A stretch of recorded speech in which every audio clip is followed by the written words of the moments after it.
First and foremost, a good morning. Well, maybe technical good afternoon from Toronto. Certainly good morning for Nick, because in California, 3 hours behind. And Yes. from anywhere else you folks are watching, thank you. Appreciate the fact that you are taking time to join us this morning. And we think it's going to be a worthwhile session because we're going to go down the path we're talking about, since specifically we're talking about what's going on in Brazil and our wonderful ethical friends from Facebook. Sorry, didn't intend to, but so my name is Bashir Fancy. I'm the president CEO at Business and Technology Professional Association of Canada, which is both educational, certification, sharing of knowledge. That's who we are. And my colleague, friend, Nick Brown, he's in California and he runs Clear Purchase. And just in case you were not aware, he's the guy who built the Visa's debit system, and he knows, as I say, a thing or two about the payment system. So we're in good shape here, and we're going to give you an honest view of what we think is happening. And between Nick and myself, we do know a thing or two about payment. So, and then we'll hopefully answer your questions to try and address what are the challenges. So the issue this morning is going to be, do you want to add anything to that, Nick, in case I missed? Yes, I think that you really haven't introduced yourself to most people very well. A lot of people know who you are. A lot of people don't, though. Bashir has been involved in payments at every level, especially in the security side of things, and going way back almost to the beginning.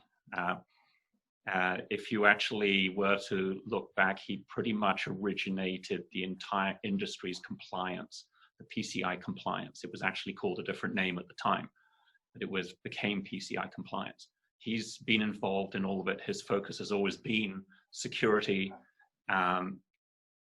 within the company as well as for the payment systems themselves. I've been much more on the technical side across the board. So I'm like the super geek in the world. So it's a nice combination here.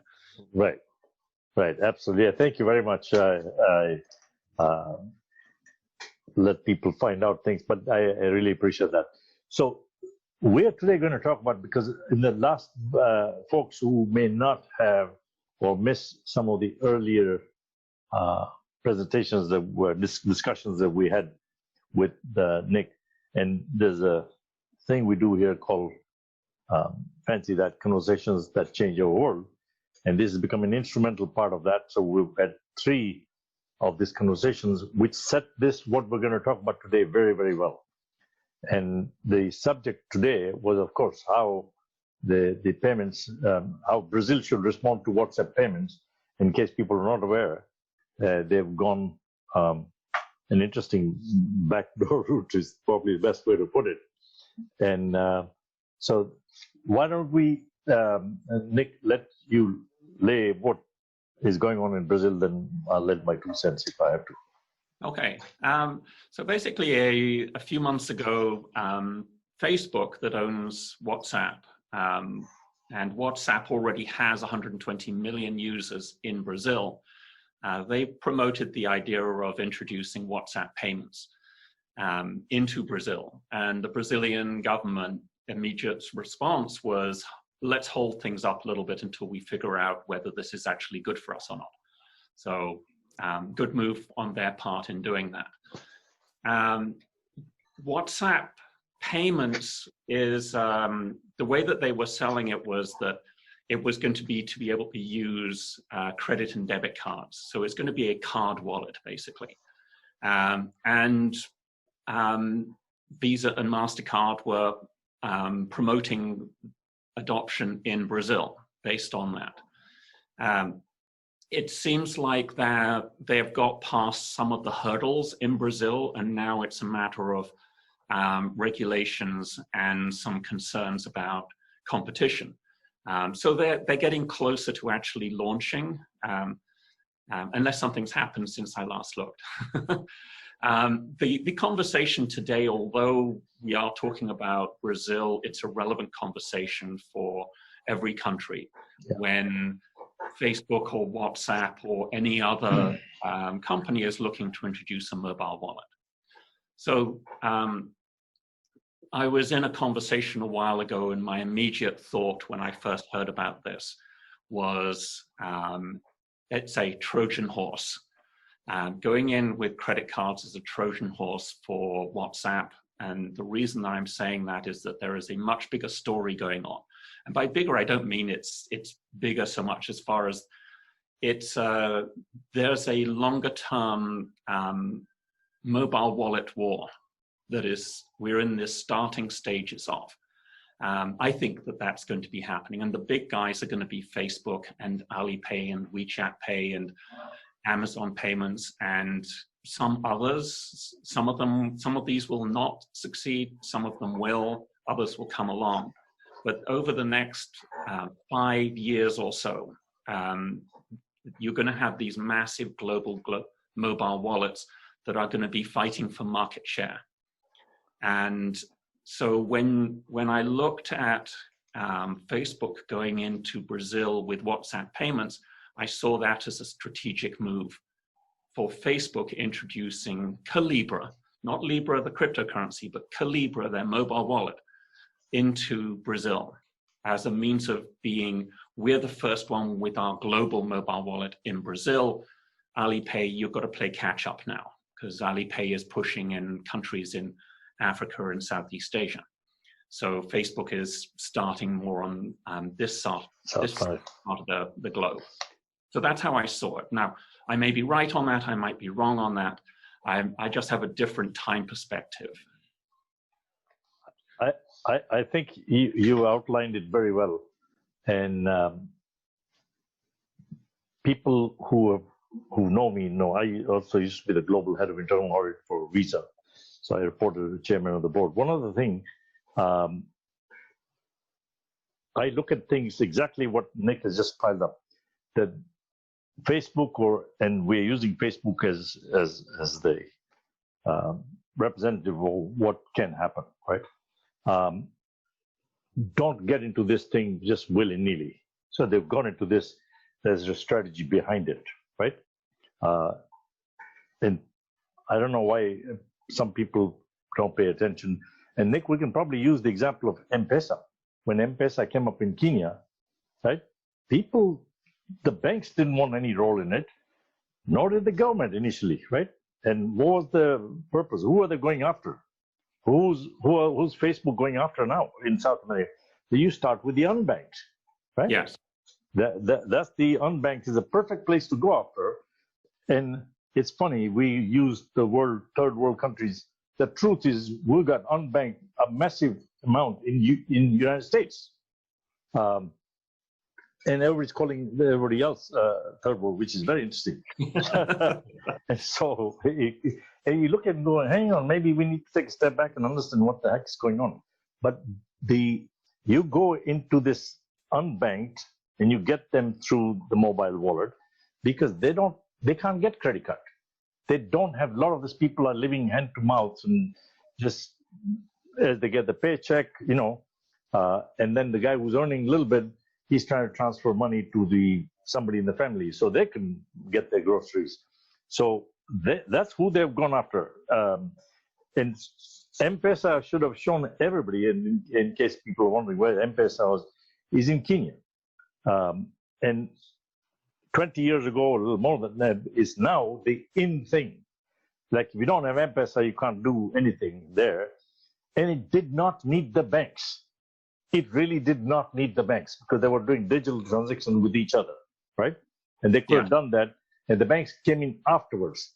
One of the things that is worrying, and I'd like to hear your, views on that, is that I think in most parts, some of the banks are asleep here also, right?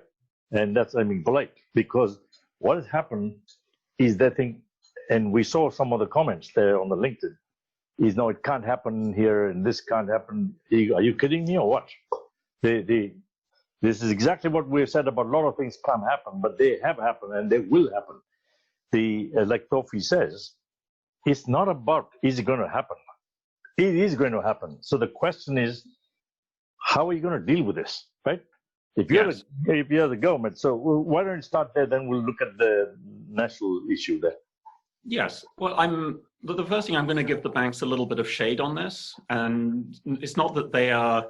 I mean, the banks really should be followers rather than leaders, because security and safety is the most important service that they provide to their customers. And so going out and trying radically new things is not what they should be doing. Having said that, they should be very aware of potential risks. So just like putting the blinkers on is not the way to go. And I'm not saying that they are putting the blinkers on, but they should be aware of the risks that are coming. And so, yes, they should be followers. M-Pesa was brilliant, absolutely brilliant. And I mean, talk about an absolutely terrible business model. Let's give bank accounts to people earning $2 a day. I'm sure we can make money doing that. It was the most amazingly successful business because the people that were not able to get a bank account, because quite literally the banks couldn't afford to offer them a bank account. Right. They were desperate for it and they jumped all over it. It was amazingly successful and they saw it and no one else did. The banks didn't see it, the government didn't see it. Now all the other cell phone providers are offering the same. They've built their own systems.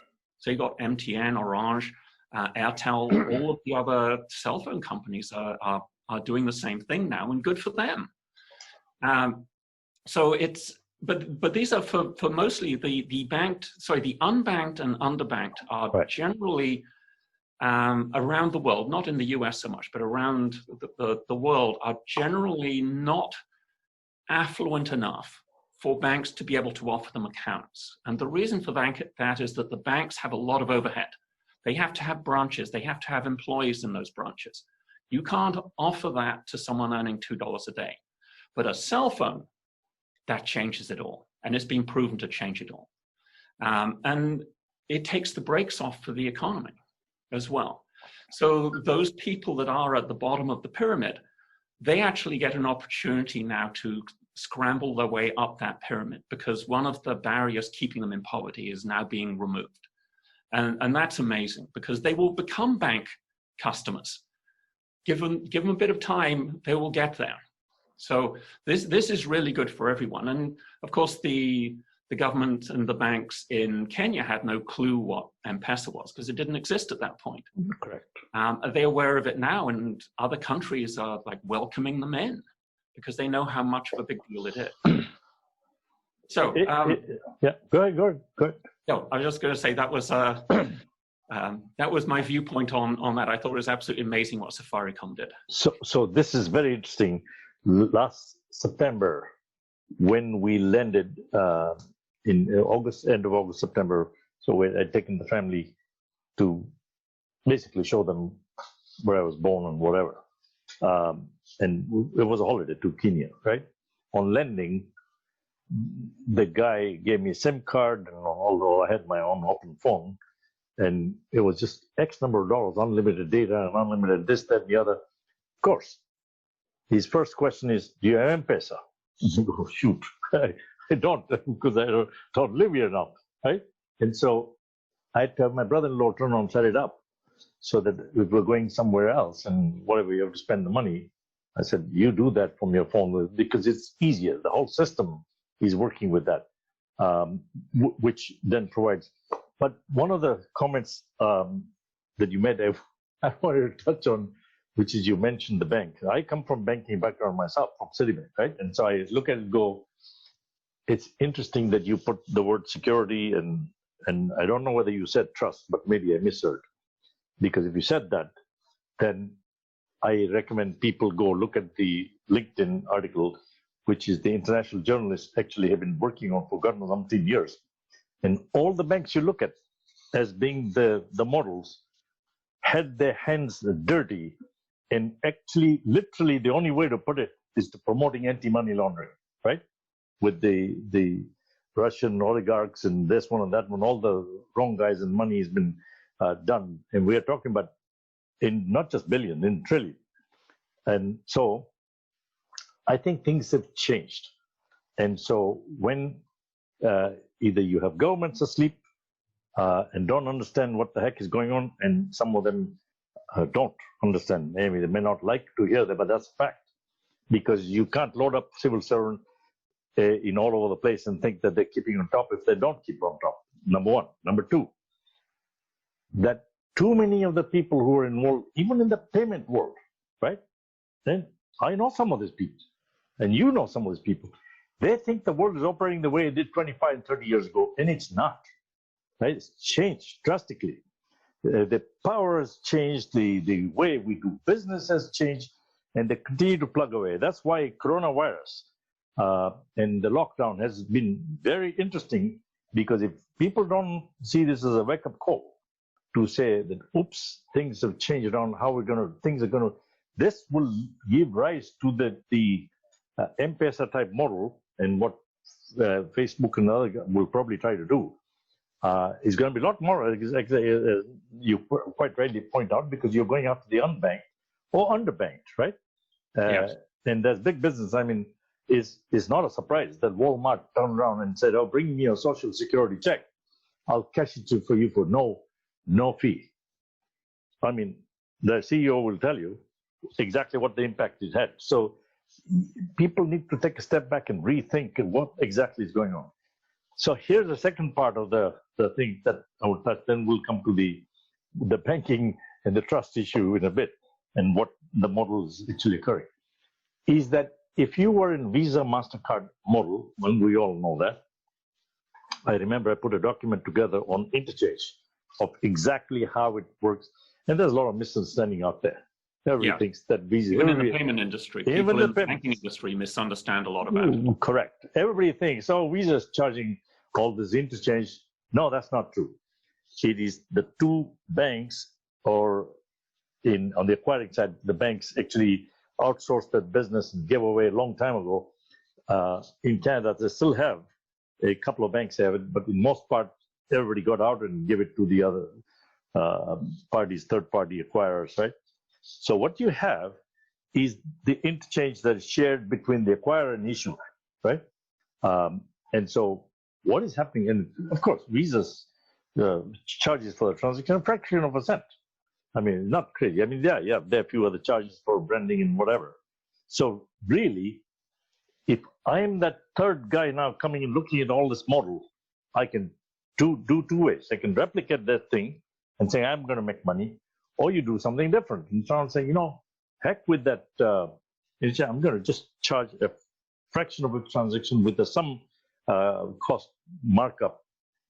But I will cut that, because like you quite rightly mentioned in our conversation previously, is that you can do that because we're going to use the word generic Visa, MasterCard, whatever. But the cost is a hell of a lot higher because you're combining all the other stuff here.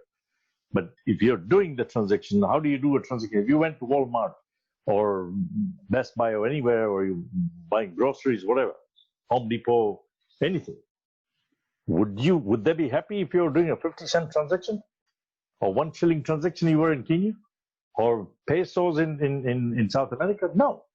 But you can do it if you're using this concept that you talked about, right? Because now the cost is a hell of a lot lower, and there's a way to tighten security around this issue in a significant manner. So let's address that. Well, yes, there's two ways of doing this. I mean, the first thing is that the two biggest costs in the card rails come down to payment fraud, handling it, managing payment fraud prevention. Really, the biggest part of it is actually managing the fraud. You've got to have people on the phones. The second biggest one, which causes the fees to be so high, is the most of those fees go to the issuer. And the issuer is taking a risk because it's credit. And so it offsets, the fees offset the risk of giving credit to their customers. Right. And so the merchant is paying that. Most merchants pay 2.5% to 3%. And that's, to me, I look at that and go, it doesn't have to be that high. But it is that high for some very specific reasons. When you look at alternative systems of doing it, mobile wallets are wonderful. I mean, what is it that they've done? There's no credit involved, so you don't have to deal with that. It's a closed system, so there's no transaction fees for interoperability. And it's a closed system as well, so that it's fairly secure. I mean, everything about it is saying, hey, look, this is a faster, better, cheaper, cooler product. Shouldn't we be happy with that? And if it wasn't for the downside, which is what we really got into in the last 2 webinars, if it wasn't for the downside, then it would be an obvious next step in the process of transactions. But there's some huge downsides. That's the real problem. Now, one of the things that because you talk about another one, interoperability, the card rails work here in the US and Canada and other places in the West because transactions are high enough. And there is a 20 to 35 cent minimum fee on every transaction for a reason, and that is payment fraud. When you're talking about the unbanked and underbanked in developing countries, especially if you're really looking at the bottom of the pyramid, you're talking about people earning $2 a day. And you go and buy rice for 10 cents, you can't pay 20-cent fee on it. That's why it's still in cash. But a mobile wallet has almost no cost. It's an internal accounting transfer. That's all it is when you do a mobile wallet send of funds. They can do it for practically nothing. They are the ideal market for mobile wallets. So one of the things I'm asked is like, well, what about these, like, what should we do as a country? Have a local mobile wallet. That's a great way to go. The reason that M-Pesa was mobile money as a distinction instead is because people didn't have smartphones out to the village. Right. Across Latin America, you got mobile wallets all over the place because they did have smartphones out to the village when this whole thing started. So they sort of bypassed the M-Pesa model and they went straight onto a mobile wallet model. And good for them. That's exactly what they should do. But there's still this bigger threat that's out there, and that's really what this conversation is about. Right. And by the way, for people who are listening, don't worry, we're going to come back to the Facebook and the regulatory issue, which, and there's already a question, but we're coming there because we'll lay out the framework of what's happening. So what happens here, and this handles a question that was directly asked by somebody on LinkedIn the other day, or a comment where somebody thought the bank was the answer and everybody else should follow. And I thought it must have been a joke, right? Because he couldn't have been serious. It was probably sarcasm. Oh, maybe it was sarcasm, right? Because it can't be for real. The issue here is two, that when you look at it, for Facebook or WhatsApp to get up to 120 million users in Brazil, and for regulator to be asleep till everybody else made the noise to say, okay, hold, tells you that they can get in to any place in the world. Where you're using only Brazil at the moment, I was personally involved in few of these launches with the regulators also. One was in the Middle East, but that was done differently, but the government regulators all being involved, and it was taken to the banks, and they've done a phenomenal stuff that is called Fowry, right, out of Egypt, and the World Bank was involved. So that was very well done, and that model is very much like the M-Pesa type approach. It is, it started by topping up their cell phone and then paying electric bills and paying whatever bills, and started to expand from there. So the banks wanted to get involved and did get involved. It's in South America, but I think this is where it's going. This does two things that people may not be. So this is one of the things we can address when we look at the regulators and ML, is a US dollar or any currency that thinks it's now the reserve currency in the world, guess what? Got bad news for you. If this digital thing goes into the world the way it is already started, he doesn't care about currency. It's digital. $1 digital. People are trying to tie the cryptocurrency to a stable US coin and all that. And the other people, I've seen people saying, what the heck? You're going to tie that to that dollar.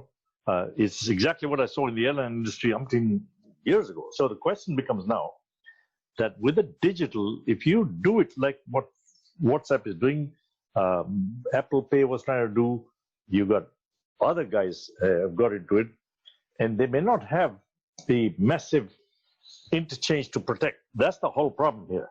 It's like a big guy with a system. I equate this to, if you think back when India had zero technology, right? And they jumped to the top. How did that happen, right? They had nothing to protect. They didn't have existing customers on technology protect. They went to the best that was available, right? And some of these guys are coming out. They got nothing to protect there. They already got their base of people who are fiddling around, and we have also gone nuts in clicking likes. And so you put a story out there and 20 people don't click like on it, you feel like you lost in the world. You need to go jump out of the building. I mean, it's ridiculous, but that's exactly them. And that's why I recommend to people, if you haven't watched it, watch The Social Dilemma, because you'll find out how you're controlled. So it's very, very interesting. And they are the people talking, so it's not outsiders. So we go there now, and then we can come to the regulatory. The country doesn't have to even know what's happening, because, I mean, Facebooks and the other people who have already got their customers, right, can actually allow transactions to occur all over the place. Yes. So long as, and this is interesting, so long as you have a mobile wallet, like a mobile card wallet, like Apple Pay, where you basically have your credit or debit card attached to the account, and that's all that's there. Right. And that's what WhatsApp payments is supposed to be, is just that. Right. Then it's fine, because those are attached to the payment rails, the card rails, and they have to abide by all the regulations and compliance in order to be a part of that network. And they're also tied to local banks, because that'll be where those cards are located. Right. And so there's a lot of control that countries have, so long as it's card-based. But that's not what Facebook's doing. It looks like that's what they're doing with WhatsApp payments right now. But they announced Calibra when they announced Libra at the same time. But Calibra was hidden because of all the fuss with Libra. And it was, I immediately bypassed Libra and was going Calibra. That's the one that's going to be interesting. Right. Because that, you don't have to be tied to anything. That's the whole thing. With a mobile wallet, you just have a balance. It can be, if you have a national mobile wallet, that can be regulated at a national level. Right. Because it's a national company dealing with just national citizens and companies. No problem at all. The moment you get an international, global mobile wallet, who's going to regulate that? How is your government going to be able to tell them to do anything? How can you even stop them from operating in your country? They don't have to have a physical presence anywhere. There's no say over Facebook. Brazil government has no say over Facebook if it's purely a mobile wallet without the cards attached. I mean, absolutely. It doesn't mean that they won't have it. It doesn't have to. It doesn't. I mean, I'm not talking about Facebook specifically. I'm talking about we're talking generally, a global mobile wallet in general. Yes. Is outside of the ability of pretty much any government to do anything. So now that's a very good point. So now, Guy's question, which is absolutely correct, and which what we're planning to address here anyway, is that how does the regulator of the country, right, now get in the middle of all this? Because I give you one scenario and then we can start to address that. If you're the like of Amazon, right, everybody knows that they don't pay tax, right? It's not news to anybody. They don't. I mean, they go offshore, ask people in Ireland. Some is because of the government regulations were deliberately done to attract business. Some were because they couldn't protect it. We already know from this banking report by the independent journalists that the banks are not your frontline anti-money laundering people. They're not going to stop it. That role they've given up. Or this what happened, and I recommend people who have not seen it, go on. We will post it on our website, but it's also, we post it on LinkedIn. So you got that. What does the regulator now do? How does the regulator, especially in Brazil, but use that as a model to try and say, hey, we're going to use this all over the place. How do they go about inserting themselves in the middle to make sure the rules? And here's the scenario I'll give you, then you can tell me what you think. If you're the like of Amazon or any other big company, because you are selling your good money, I park my money somewhere offshore, okay? Significant, as they do now. You allow the digital transactions to occur, there's no settlement. But I give you an account offshore now, right? So you want to monetize that, whatever the dollar that was, now you're putting in the bank account, I give it to you outside. Well, let's just put it this way. You don't even know where the account is. You're absolutely correct. So let's address that from your regulator. Now, what do you do? Yes. So there's a big difference between Amazon and Facebook. And right. This is an important one to understand, not specifically for those companies, but to realize what can be regulated and what can't. Right. Amazon's business model is to sell goods and deliver them. Correct. They are going to have a presence in every country. Yes, correct. You can regulate them as a result. Facebook doesn't. So there's nothing for the government to be able to get hold of in order to enforce any kind of regulations. There's nothing there. There's also something else to be aware of. You can't stop them. You can't stop Facebook from offering a mobile wallet. They can just start offering it to their existing Facebook and WhatsApp customers. And what are you going to do? Stop Facebook? I mean, how would you stop Facebook in your own country? You can't. I mean, first of all, you could only stop the whole thing. And secondly, if you were to, you're going to get an uprising. You're going to have hundreds of millions of people really upset with you because you've stopped Facebook, people and WhatsApp and all the others. So you really can't stop them. Now, that doesn't mean that there aren't things that you can do, though. But in the longer term picture, you cannot stop them. So you do other things to limit the damage that can be caused, or even better, to limit the foothold that they can get in your country.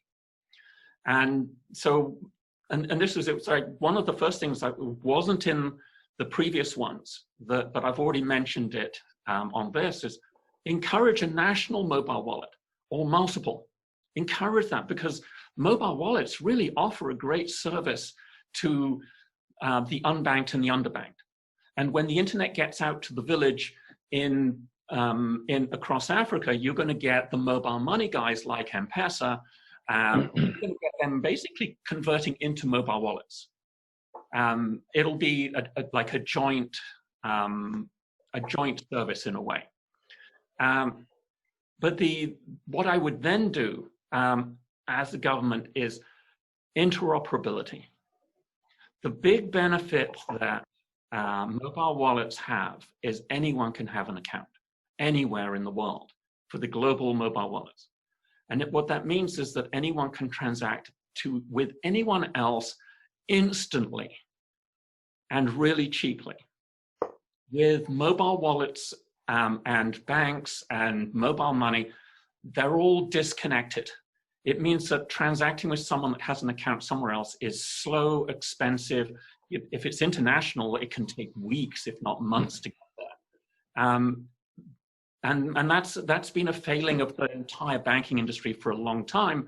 And this is hopefully a wake-up call to sort of, it's time to get our act together. Because I'm a banker as well.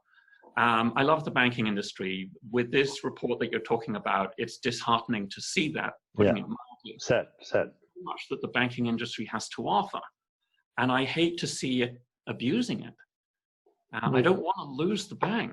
There's so much value they have to offer. But it's also important to realize that there are certain customers that they can't reach. And that's where the mobile wallets and mobile money come in. And we should be encouraging those, just not on the international, global level. And if you have a national mobile wallet that's interconnected, interoperable, easily with the conventional banks and with the mobile wallets in neighboring countries, now there's no footprint or no market opportunity for the global mobile wallets to go after, because people already have an account. Why would they shift? So this is a very good point. Here's what I would do. If I was a regulator or the government, I would take the likes of Favre, M-Pesa, whatever, and bring them under a federal regulation in that country and actually make them legitimate, right?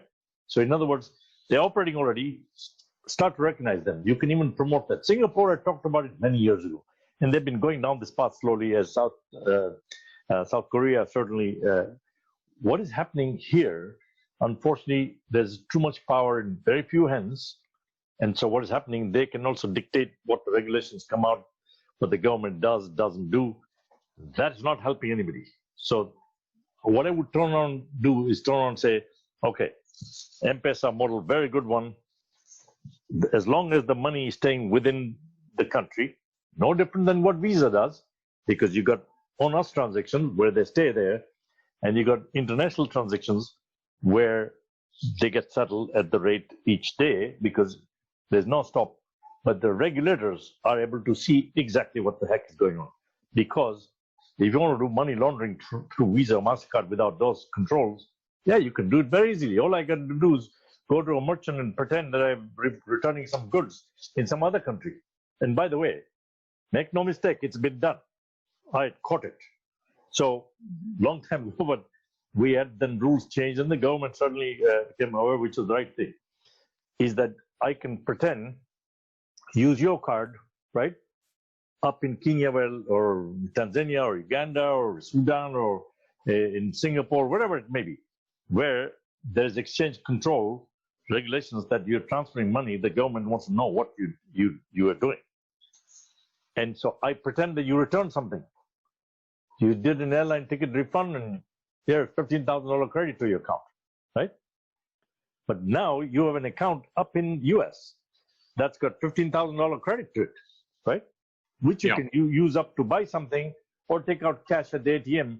What did you just do?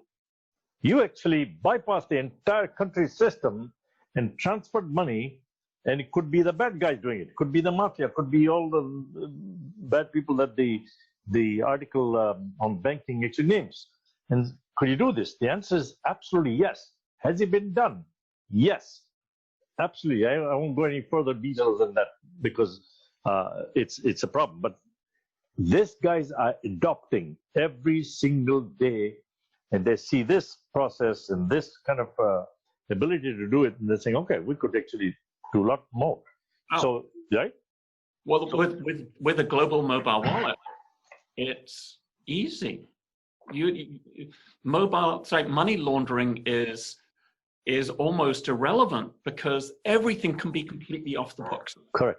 Because you don't have to, the idea with money laundering is that you get it back into the system and you get it back in a different manner than where it was. It's been cleaned, basically. Right. With a global mobile wallet, you don't have to ever bring it back into the system at all. It's completely out of the system because you can go and buy something or spend it or transfer it still within the mobile wallet. And it still is out of the system. There's no reporting necessary. Can you do it as a courtesy? I would put in that kind of regulations on a global mobile wallet. But the reality is that the moment the account doesn't have your currency anymore, then they're not going to report to you. So take that. What can you do? Take that, because it's a very powerful point there. We know that India and UAE made a deal to deal in the local currency.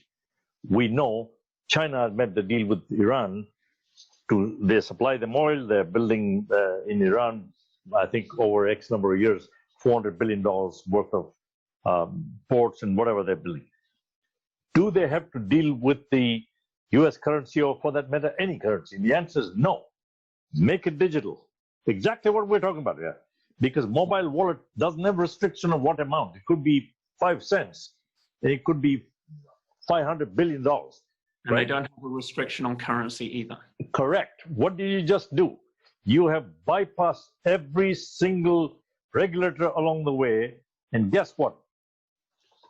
The US dollar will tank in 2 seconds. It will tank. It's only a matter of time now, right? Because of what the other things are developing, right? At the point that America loses its reserve currency status, then yes. It's not a question of is it going to happen. It's only a question of when. And that's the issue right now. It's not because... potential to have a smooth transition, which is, I think, what they're starting to try and do, or some people are anyway.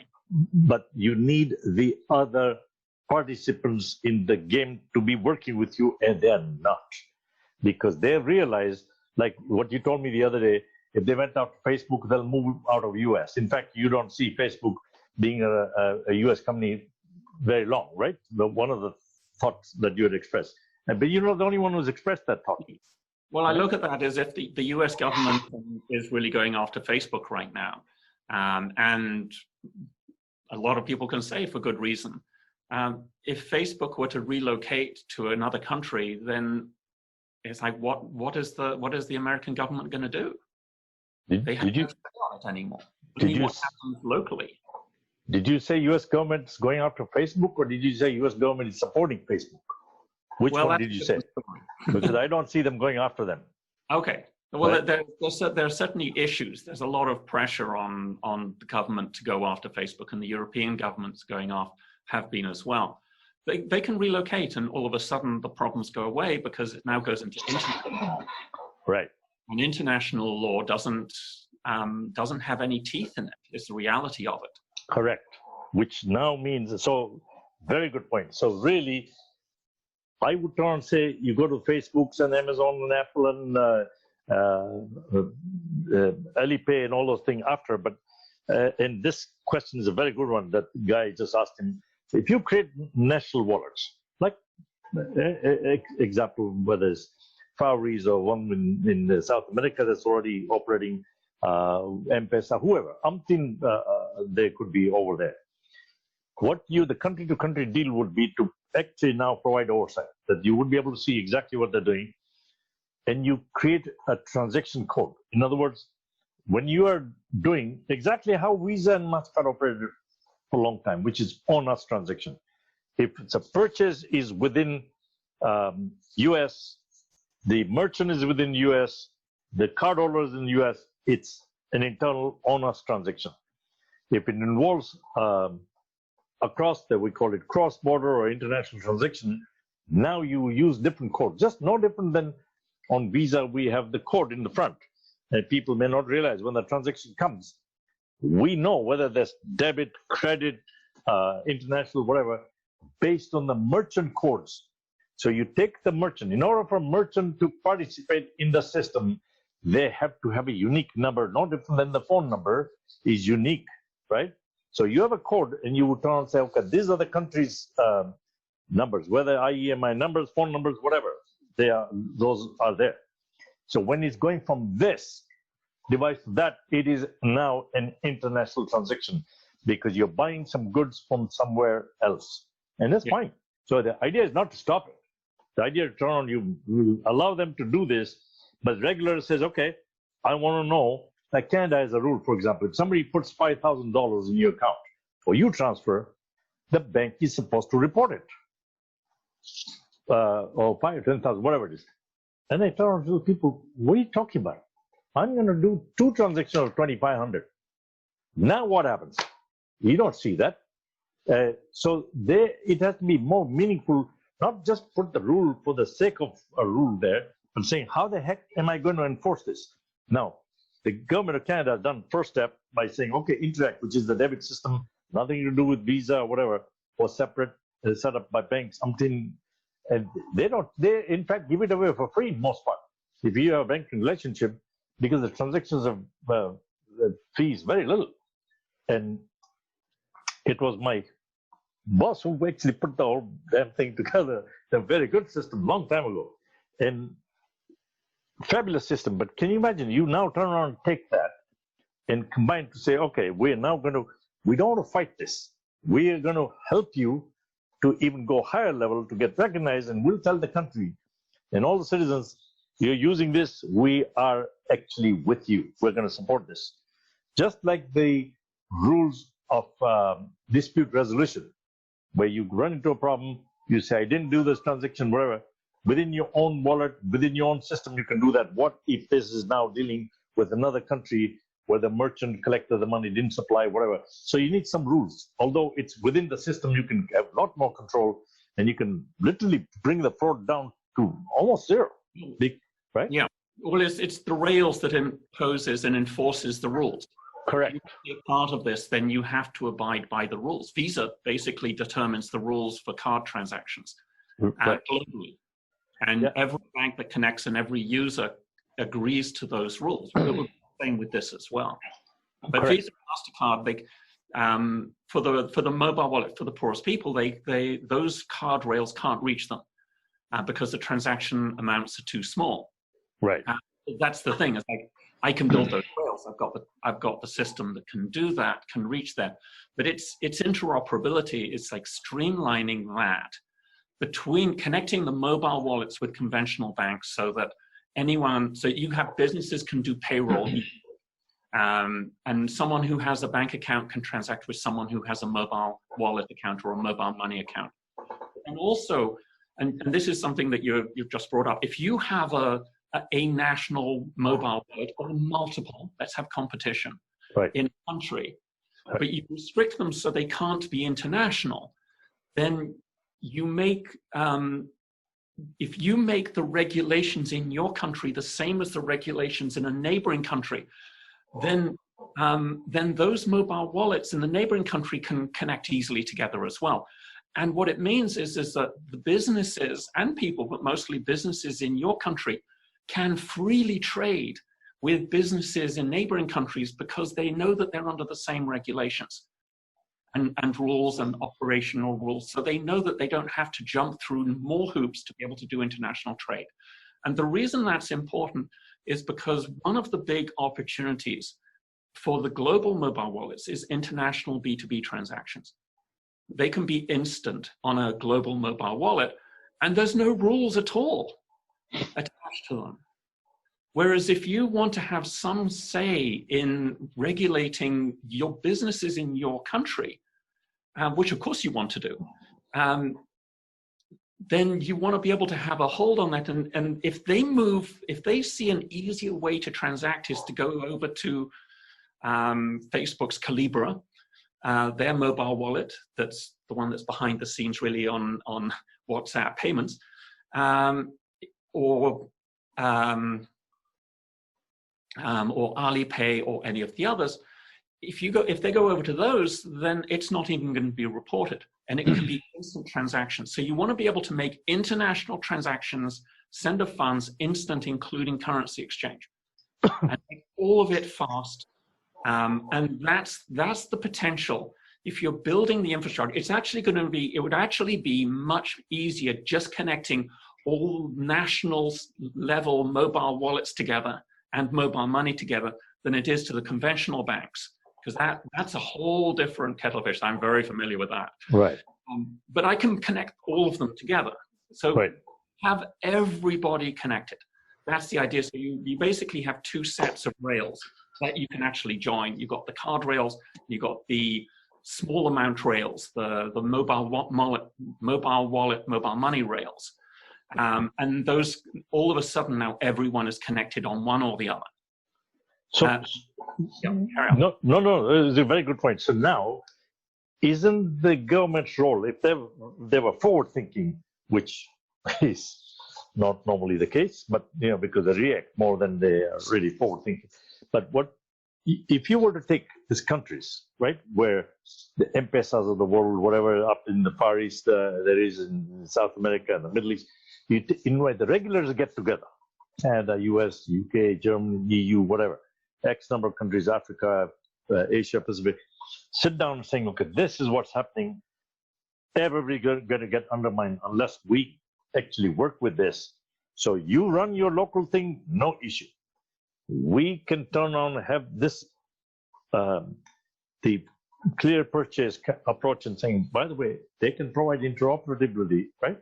And you can allow, the cost is lower because if you're going to succeed, you want to bring every little guy into the economy, right? The guy who you don't have today contributing because he doesn't get a chance.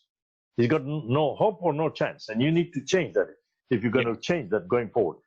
And you turn and say, okay, these are the rules where they don't become the bureaucrats, which is what the problem has been, because then you add cost.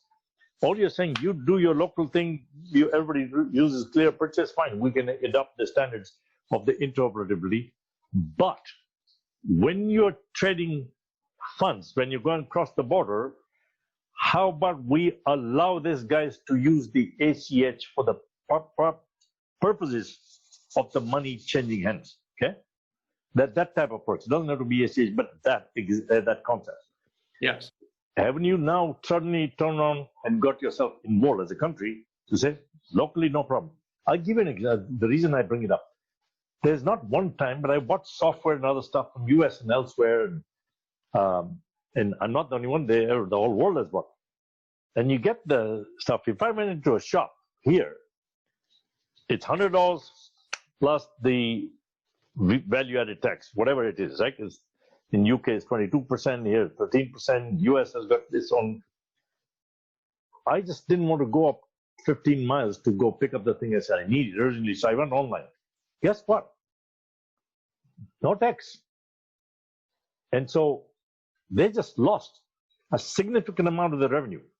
Countries control themselves through monetary policies. If they've got no control over monetary policies, I don't know what the heck the government does. Because then only thing you got to pay is you earn, where you take the tax out of the guy's salary. But what about the business? Because they're now trading stuff all over the place. And there's no record. It's off the books, right? So you were right, what you talked about. So the question, isn't it the best place to start now is to get the government, people forward thinkers and saying, okay, yes, get the mobile wallet providers, the people who would benefit. So you bring all the stakeholders, the guy who's using the wallet too, and saying, by the way, if we do this, am I going to mess you up? What's the best way to do it? And you come out with those rules to get in front, because we are again chasing, as always happens. And this game is going to go too, it's like, I see some of the suppliers, even people who are supplying software and whatever, they're going to be out of business because you don't need any of these people, right? In this concept, what you just identified, what I'm talking about, would you agree with that? Well, yeah. I mean, it depends what you're meaning by that. I mean, if you're looking at the mobile wallets, it's like they're the gatekeeper to everything. You can't offer a service unless they say okay to it. Right. And they might say, that's rather nice, we'll do that. And now you're cut out of it. But it's a matter of not giving an opportunity by offering the services to your citizens and your businesses. If they are not getting a service, then they'll find it somewhere else. They've shown how resourceful they can be in finding that. And you've said that the governments aren't very forward-looking. Well, they base decisions on what they know. We're the ones that are actually out there saying, like waving the flag and screaming from the rooftops, look, danger ahead. They weren't aware of this. I'll tell you what has impressed me, though. What? While with this virus, while we're running around in the US with our hair on fire, I've been talking with people in Latin America and Africa, and they don't have the kind of medical infrastructure we have. So they're in a lot worse state than we are. And yet they're going, I mean, I've literally heard these conversations where it was, okay, well, this didn't work very well because they were for some countries, for the first time, give money to the poorest people, and it didn't work very well. They didn't have infrastructure. So they're saying something that absolutely blew me away. They said, next time this happens, we need to be ready. Wow. I was so impressed with that. We're still freaking out with this time. We're not thinking of next time. They are. That's impressive. Yeah. So I'm giving a lot of credit. It's like when they see there's a need for something, I've seen governments do a lot. So depends which one you're talking about. Right? It always does, yes. Yeah, exactly. Because it's true. What you're saying is very powerful. It's true because they don't have the luxury in those countries, whether you're in Africa or South America or whatever, to take this lightly, because they can be crucified very quickly, because they can't keep borrowing and printing money, because they don't have the same printers that you have, right? Which can keep printing and no problem. They don't have that luxury. So they go back to but there's a very powerful point you're making, that they are actually able to deal with it. So the question becomes, one of the points that Guy has brought up, which is actually very valid, that what we're talking about, regulators and all that, how do you actually deal with this? And trade agreements is one of them. Yes. Problem is that World Trade Organization, thanks to somebody, it almost doesn't exist. I mean, it's decimated. But there is no reason why a country-to-country deal cannot, which looks like where we're going, the new model. We can't do that, to turn around and say, okay, here we're going to have this agreement. This is going to be part of it. This, so we can trade, we can exchange goods and services. Because at the end of the day, remember, government has a very powerful area of getting themselves in the middle of all this, which is where you can buy goods from overseas, but guess what? They still land in customs. They still land at the ports and airports. And you can block it if they're not part of the thing you've seen here. So you can insert yourself. Where you can't is on services, where somebody's transferring money. They got no clue what's going on. Yeah. Right? So adding to the standardizing of regulations would be streamline the process of import and export. That would, for the physical goods, that would go a lot further. But standardizing regulations would make it a lot easier to do that anyway.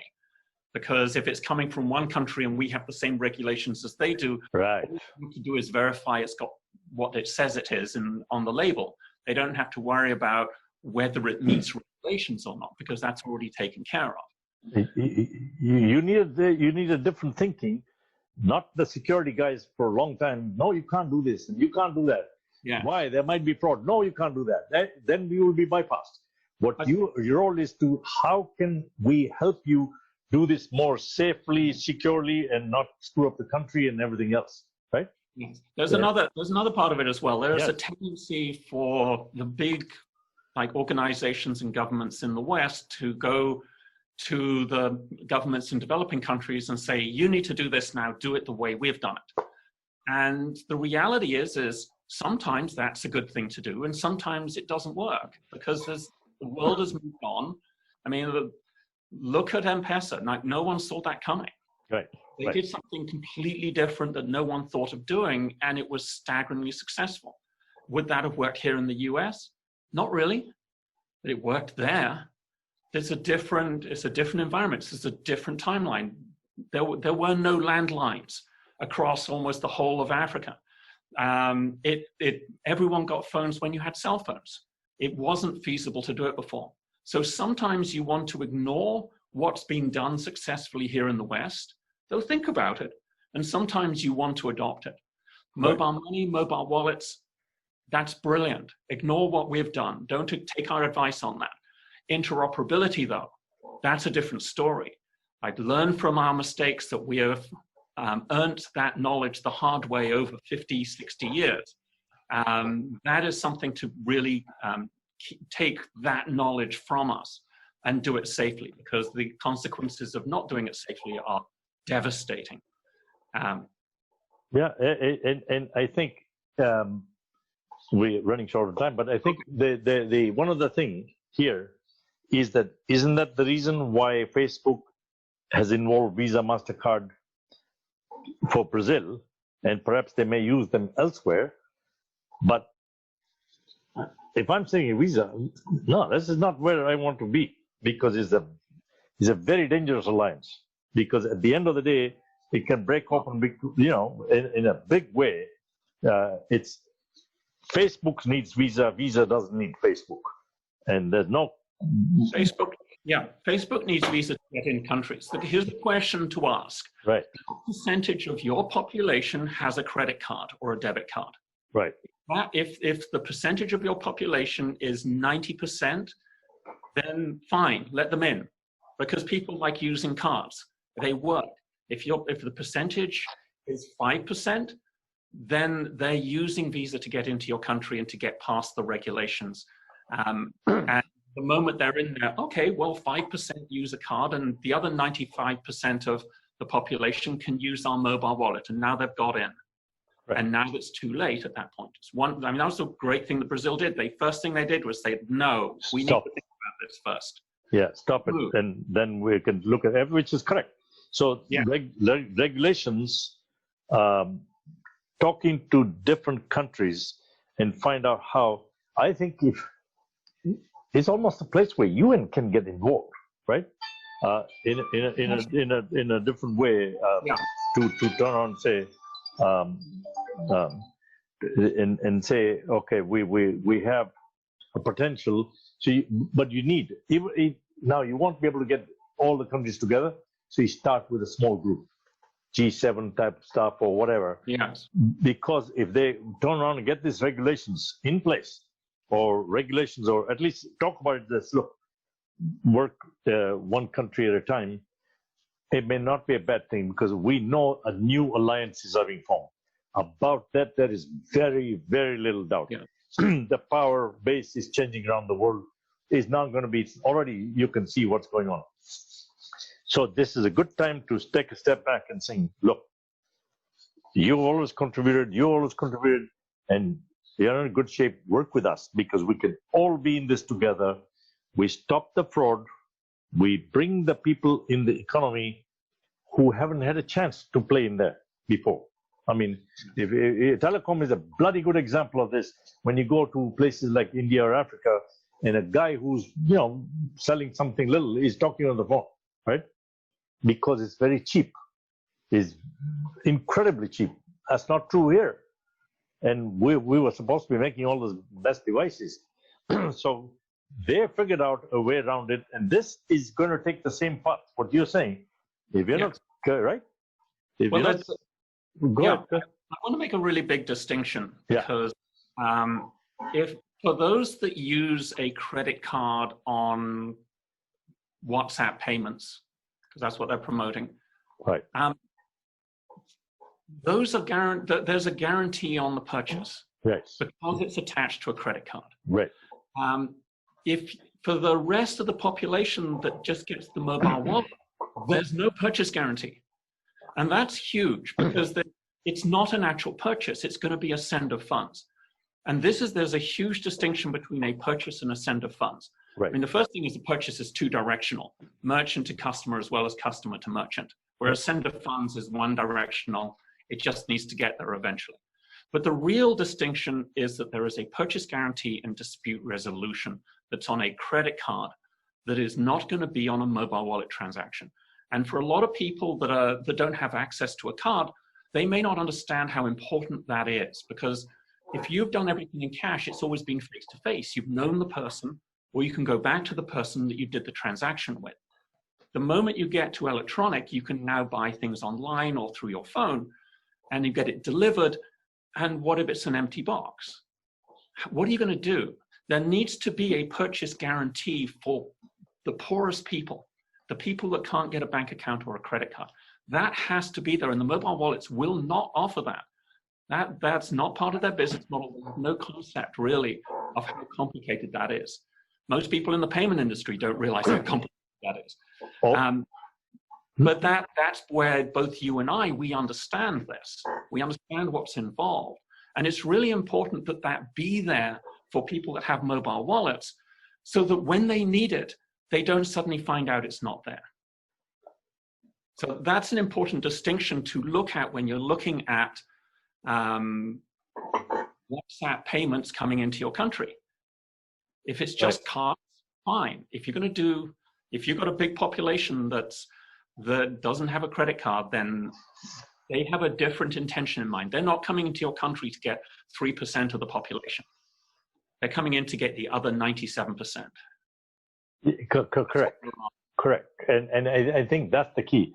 And at the highest level, and I don't think that anybody should be confused, Facebook or whoever is not working with Visa because they want to promote Visa's business. Okay, this is a step in, and each of them may be looking at the problem, right? So the thing is, if you can do that, Facebook can do that, anybody else can, and that's the whole thing. This is not how the other regulatory things work with Visa, MasterCard, whoever else, because that is an established kind of system with rules and laws and oversight and governance in place.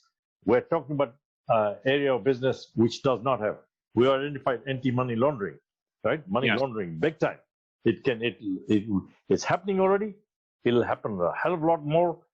And I think when you look at this type of situation, so the reserve currency and stuff we're working, I mean, Bitcoin was all fraudulent stuff, right? And we were chasing that for a long time. How are you going to do anything about it? Right. And so they've literally given up on that. You can see that. So you want to buy a house in Dubai, they were doing Bitcoin transfer from Russia. Oh, interesting. Okay. And we've seen it on the dark web. People, when they do ransomware, they want to get paid. I think people don't understand. Get paid in Bitcoin because it's not traceable. Correct. People don't understand. These guys are telling me the value of Bitcoin has gone up. I said, correct. So why is it gone up? Why don't you look at the why? You seem to know the what all the time. How about the why? Why it's gone up is because more ransomware attacks, more people want to get paid in. You are going after supply and demand, therefore the Bitcoin price is going up. Not because it's the right thing. And do me a favor, don't call it a currency. It's a commodity. It's a commodity. It's not a currency. They call it Bitcoin currency and go, are you kidding? Digital currency. No, it's a commodity because it's trading up and down. $1 for the US, Canadian, whatever, is still equal to $1 tomorrow. The value of purchasing may change based on inflation. So I think what I will read out something that it kind of says exactly what we wanted to say.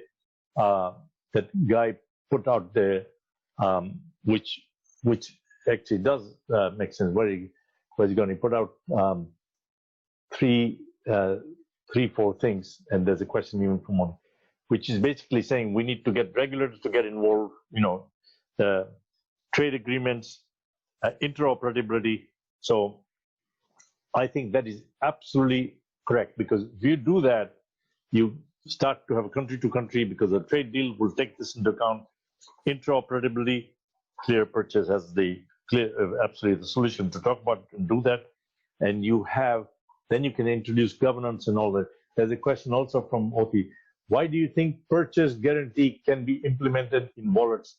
In Africa, I can say it is without doubt that more than 80% have not credit cards in plastic. By the way, that's a statement is 100% correct. In Africa, and even in Kenya when M-Pesa started, it was less about the credit card. And that's the confusion. People are equating all these things back to credit card. No. Facebook did not go to Visa. That confusion should be removed. Facebook has not gone to Visa because they want the credit card thing. They want to use the rails of Visa, which allow interchange and settlement of international currency. If they were doing it locally, they won't need Visa. They want to do it locally, but they want to go international, and Visa has those rails, and so does MasterCard and all that. So that's why it is. So Oti's point is 100% correct. Yeah, but it's a lot more than that. We're just going to the high level. I think there's more than that. I think that was arguing for them to be let in, and that was gold for them. It wasn't them just trying to on their own and think, oh, well, if these guys want it and support it, then clearly it's safe. Correct. So, go ahead. So with Othi's question, it's like, why can't they do a purchase guarantee? Purchase guarantees are massively complex, and mobile wallets have a business model that is actually fairly simple, and they are running with it because it's working. And they're going to keep on going with that until the market has been carved up. and only then will they start thinking of what's next. So, and purchase guarantees are massively complex to do, and so the hope is that by the time they're looking at what's next, then there's already international rails of dispute resolution, because that's really what payment guarantees are about. So this is a good. Yeah. Yeah, Nick, one other thing, and Oti, on your question about purchase guarantee, I'll tell you one thing, which it can be very dicey in that if you buy something tomorrow and you pay for it, the goods were delivered. Our role as a payment is done. The fact that you didn't get the goods to your satisfaction, or it turns out to be faulty 3 days later, the purchase guarantee cannot be for that. And so you're right. The point is, the reason why you say you don't need or don't get that guarantee today, and really you don't need it. You actually do not need it, is correct, because there's a lot of confusion about this guarantee. Guarantee is not for the fact that you bought something and you found it defective. Visa does not get involved in that. There should be no confusion in that. It's only if a service was not provided, then Visa gets involved. Visa does not get involved if the service was inferior or whatever. In the airline industry, you bought a ticket, the airline goes belly up, you did not fly. Much more simpler to try and say, okay, here's the credit, and Visa can be holding back.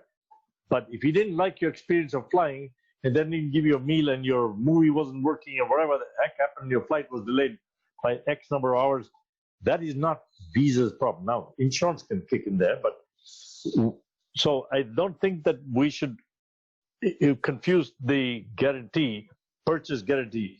Purchase guarantee is only that you are going cross-border or whatever, and you're paying money to somebody, but your goods don't arrive.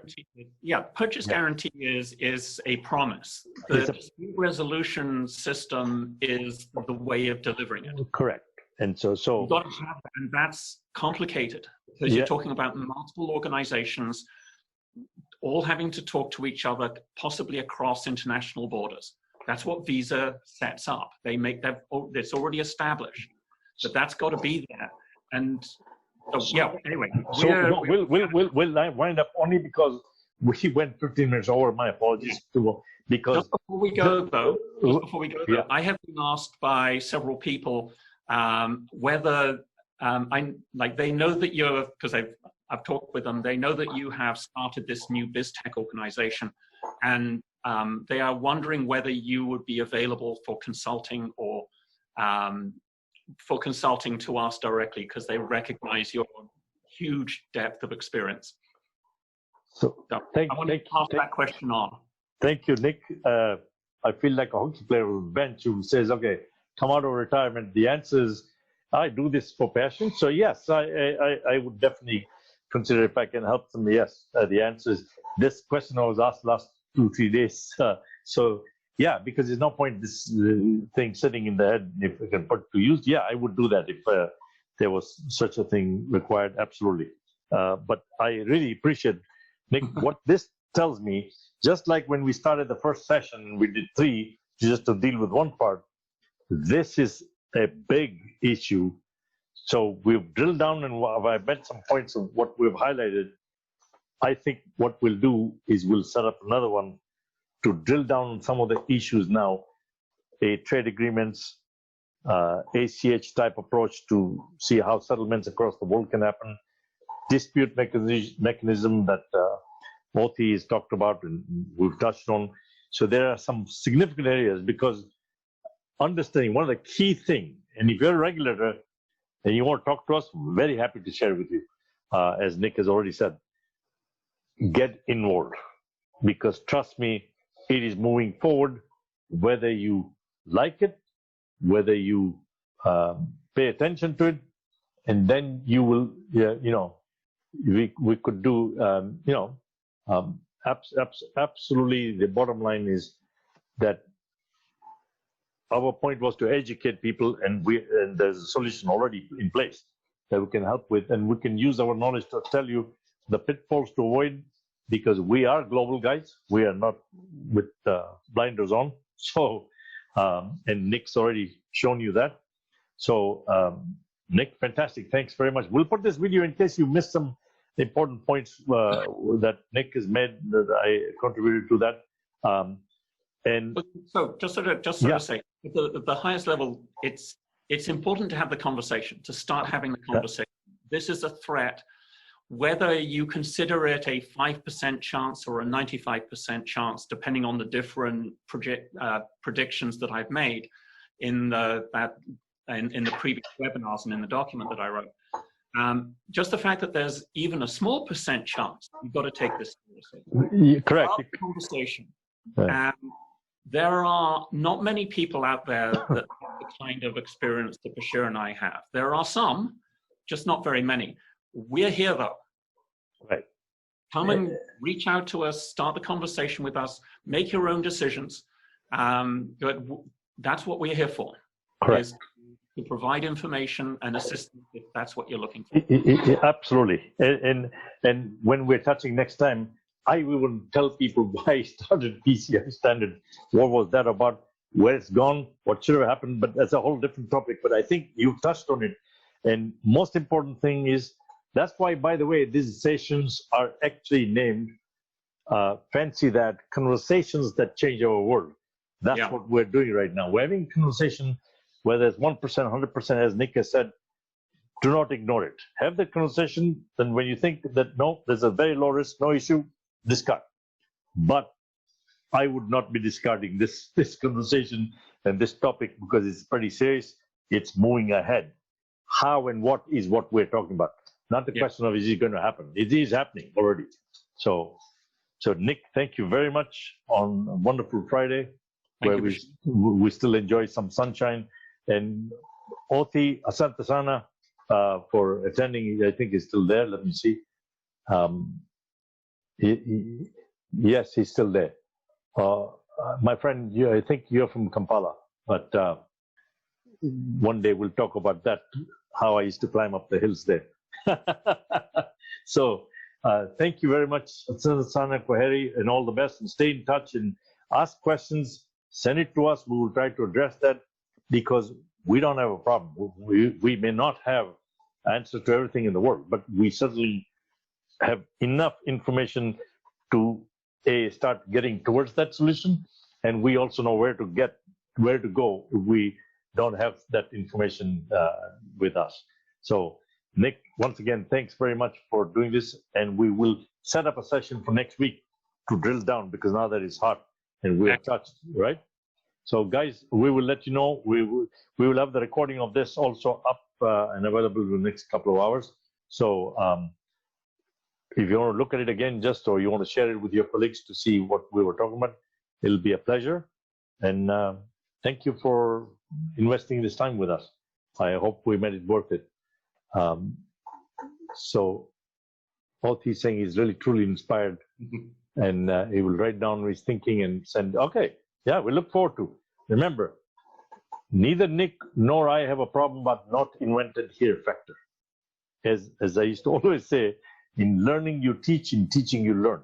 And so we also are learning each day. The day I decide or Nick decides, I can certainly tell you, when I think I know it all, I'll go to the mountains and retire.